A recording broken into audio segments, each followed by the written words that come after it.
आणि life coach. आपल्या मंजुळवाणी या चॅनलवरती तुम्हा सर्वांचं मनापासून स्वागत करते. 21 दिवसाचा नियम काय असतो याबद्दल तुम्हाला काही माहीत आहे का? तर याच विषयावरती आज मी तुम्हाला थोडंसं सांगणार आहे. कोणतीही चांगली सवय लावण्यासाठी किंवा एखादी वाईट सवय मोडून काढण्यासाठी आपल्याला या 21 दिवसाच्या नियमाचा खूप फायदा होत असतो. तर याबद्दल थोडंसं मी तुम्हाला अधिक जाणकारी आज देणार आहे. हा 21 दिवसाचा नियम नेमका काय करतो आणि तो खरंच इफेक्टिव्ह असतो का, ह्या अशा अनेक गोष्टींवरती आज मी तुमच्याशी चर्चा करणार आहे.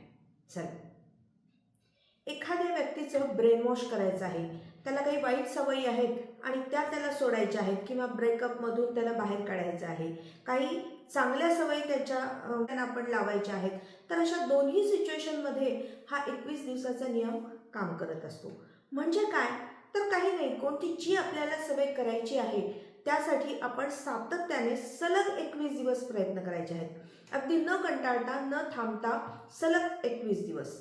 आणि असं करण्यामुळे आपल्या मेंदूमध्ये न्यूरॉन्सला चालना मिळते आणि तशाच प्रकारचं कार्य करण्यासाठी ते न्यूरॉन्स तयार होतात.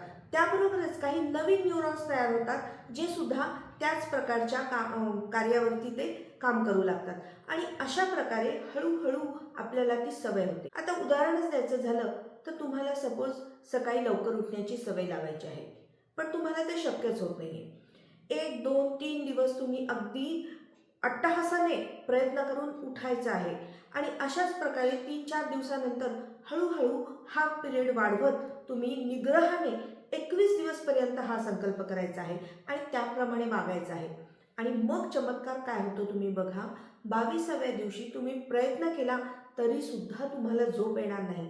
आणि अशाच प्रकारचं जर आपण हेच व्रत 90 दिवसपर्यंत चालू ठेवलं तर तुमची संपूर्ण जीवनशैलीच बदलून जाते. हा एक नियम आहे 21 आणि 90 दिवसांचा. तर तुम्ही नक्की करून पहा. याबद्दलची एक अत्यंत मजेशीर गोष्ट माझ्या ऐकण्यात आली. समर्थ रामदास स्वामींबद्दल एक कथा ऐकिवात आहे.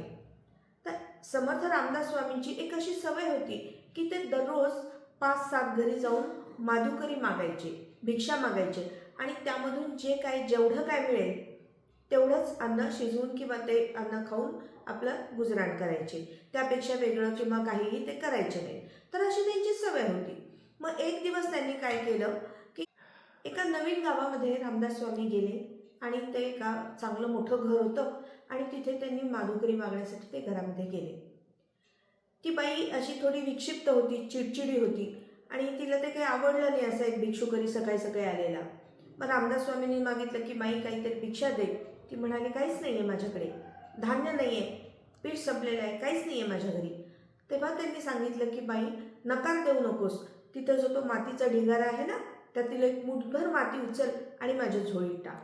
कारण नकार देण्यापेक्षा काहीतरी देण्याची आपल्या मनाला सवय लागली पाहिजे. असं म्हणून स्वामींनी झोळी पुढे केली. तिने पण अगदी बेदरकारपणे मुठभर माती उचलली, त्यांच्या झोळीत टाकली आणि ती तरातरा आत निघून गेली. रामदास स्वामी पण आपल्या आपल्या मार्गाला लागले.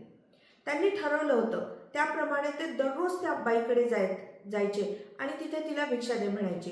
ती पण रागारागाने मुठभर माती उचलायची आणि त्यांच्या झोळीत टाकायची. अशा प्रकारे काही दिवस गेले. पाहता पाहता 21 दिवस गेले. तो मातीचा ढिगारा संपला आणि मग त्या बाईला स्वतःचीच लाज वाटू लागली. कारण तिला दररोज ते स्वामी येण्याच्या वेळेची ती वाट बघण्याची सवय लागलेली होती आणि त्या दिवशी स्वामी थोडंसं मुद्दामच उशिरा गेले. ती वाट पाहतच थांबलेली होती आणि ते आल्याबरोबर तिने त्यांचे पाय धरले आणि म्हणाली की महाराज मला माफ करा, मी फार चुकीचं वागले तुमच्याशी. आणि असं म्हणून तिने एक मुठभर ओंजळ भरून ज्वारी घेतली आणि त्यांच्या झोळीमध्ये टाकली. म्हणजे त्या गोष्टीची देण्याची तिला सवय लागली होती आणि त्या वेळेची इतकी सवय लागली होती की ती म्हणजे अस्वस्थ झाली.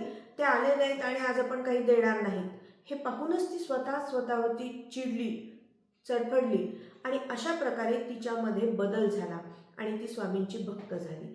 तर अशा पद्धतीने यातून आपण एकच बोध घेऊ शकतो की कोणतीही सवय असेल तर ती आपण जर सलग त्याचा सराव 21 दिवस केला तर आपण आपल्याला हवं ते ध्येय आपण प्राप्त करू शकत असतो.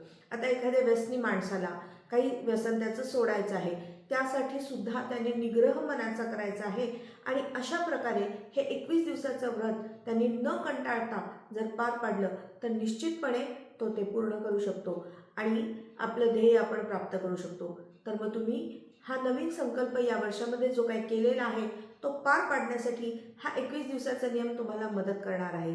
तर मंडळी, तुम्ही जे काही नियम केलेले आहेत, जे काही संकल्प केलेले आहेत, त्यांना पुन्हा एकदा आठवून पहा आणि निग्रहाने 21 दिवस सलग ते करा. 22व्या दिवशी तुम्ही स्वतःहून तो करायला लागाल आणि त्यासाठी तुम्हाला विशेष काही कष्ट घ्यावे लागणार नाहीत आणि अशाच पद्धतीने जर तुम्ही 90 दिवस ते कार्य करत राहिलात तर मात्र तुमची पूर्ण जीवनशैली बदलून जाईल आणि तुमचं ट्रान्सफॉर्मेशन होईल. तर अशा पद्धतीचा हा व्हिडिओ तुम्हाला कसा वाटला हे मला नक्की कळवा. धन्यवाद.